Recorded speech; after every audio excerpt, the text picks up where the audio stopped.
こんにちは、柚木ゆかりです。前回は日本が飛躍し、他国に追いついてきたところからスタートです。1565年、日本は共産主義国家になりました。民主主義の方が内政向けと思いきや、共産主義の方が科学勝利向けだと思うんですよね。赤スロット3個は無駄になりますが、しぶしぶといったところ、政策スロットには公益系の政策を中心に指していきます。次の社会制度目標はこの早期展開です。個人的に科学勝利のターン短縮では重要なポイントです。区域についてはもう文化は十分なので、これからはキャンパスを中心に立てていきます。ここら辺でちょっと区域の出力を見てみましょうか。ここらあたりの劇場広場パズルとか気持ちいいすぎてうっとりしちゃいます。中盤になると雑に建てがちな総合娯楽施設も劇場広場とのボーナスを考えて計画的に建てたいところですね。その恵み深さにふさわしく、ソロモン王は芝の女王に贈り物をし、その他にも女王が欲するすべてを与えた。そして女王は従者と共に自分の国へ帰っていった。おっと、ついにシンドバッドがアメリカ大陸を発見しました。このマップの太平洋はなかなか広そうで、お互いの大陸がかなり離れているので、交易やロックバンドを派遣する文化勝利や宗教勝利は結構難しそうですね。ここで大技術者のロバート・ゴダートを採用しました。前者の能力はロケット工学に間に合わないことが多いですが、後者は有能なのでぜひ確保しておきたいところです。まあ NPC はあまり工業区域を出さないので、後半の技術者はほぼ独占できますけどね。横浜では航空機を製造してもらいましょう。何に使うんでしょうね。他の都市はまあ暇つぶししといてもらいましょうか。真面目にターン数を短縮したいなら工業区域のプロジェクト連打がおすすめです。理由は後半の科学系宇宙偉人はゲームエンドまでに間に合わないですが、技術者の宇宙偉人は200ターンそこらでも採用可能だからです。さて、そろそろやりますか。約3000年前、まだ幼かった日本に襲いかかってきて、国内をめちゃくちゃにしてきた恨みは忘れていませんよ。飛行の首は柱に吊るされるのがお似合いだ。パパパパパウワードドン。それでは、ごきげんよう。さて、戦争ですが、NPC に安定して戦争で勝てるようになる技術は、このゲームにいくらか存在しているのですが、一番はこれですね。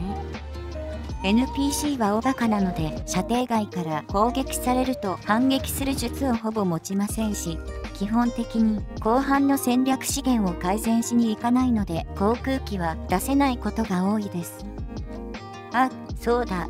せっかくなので同じ大陸の仲間たちも遊びに誘っておきましょう。危険分子はみんなで排除するのです。何が必要だろうかって反応がないときはこうやって手動で1ゴールド等を渡してあげると応じてくれることがあります。多分バグでしょうね。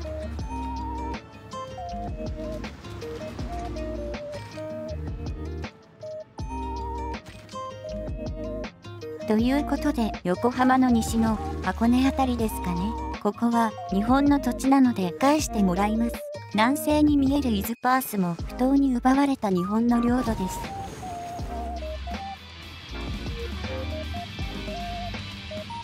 富士宮ニューキャッスルも未来の古文書によると日本固有の領土です。なんて罪深い侵略者なんでしょう。ゆかりさんが断罪しなきゃ。このように航空機での爆撃は NPC に防ぐことはほぼできないので、まず負けることはありません。神に勝てないと思っている初心者プレイヤーの方は、序盤で諦めないで耐えてこの時代を待ってみてはいかがでしょうか。そして序盤から引っ張り続けてきた伏線を回収します。いつの間にか大技術者シャア・ジャハンを採用していました。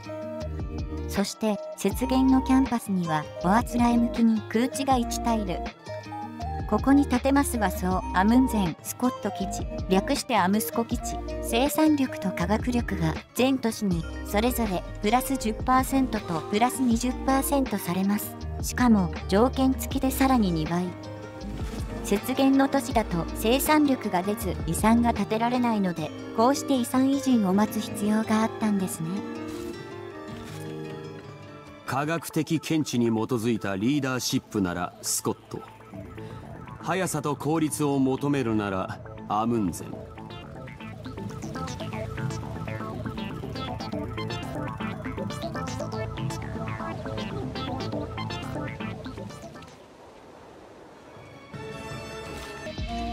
アムスコ基地は数字だけ見て強いのはわかると思います。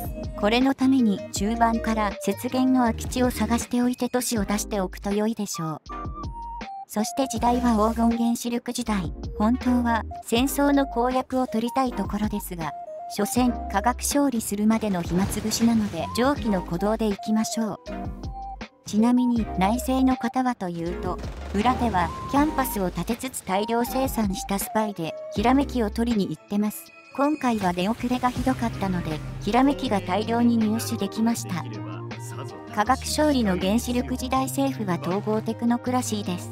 観光力が下がることでうっかり文化勝利することも防げます。政策は国際宇宙局が超重要です。今回はあまり都市国家の宗主国に慣れてませんが、それでも300程度科学がブーストされます。だから文化を優先してあげる必要があったんですね。パパパパパウアードドン。そして1785年、日本は山梨県に救う蛮族を締め出し、ついに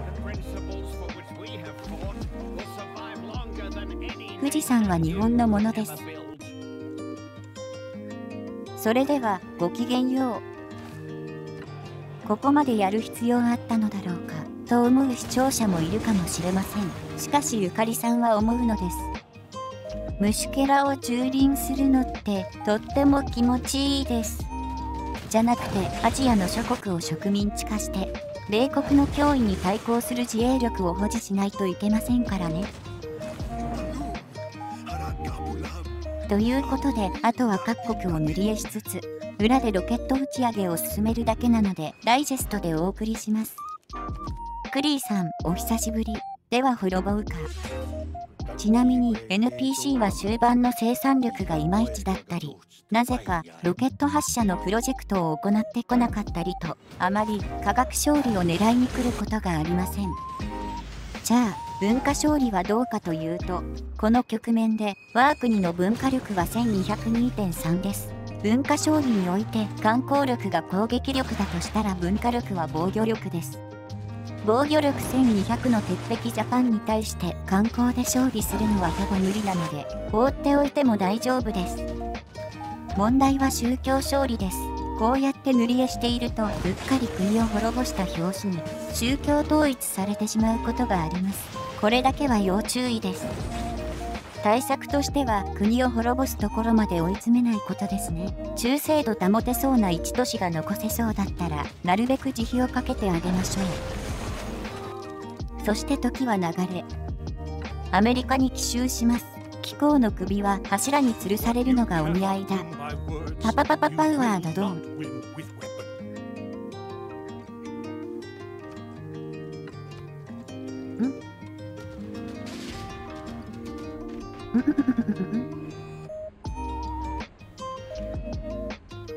アメリカさん、ジョークっすよジョーク。ただのじゃれ合いっすよ。お互い大陸の覇者同士仲良くしましょうよ。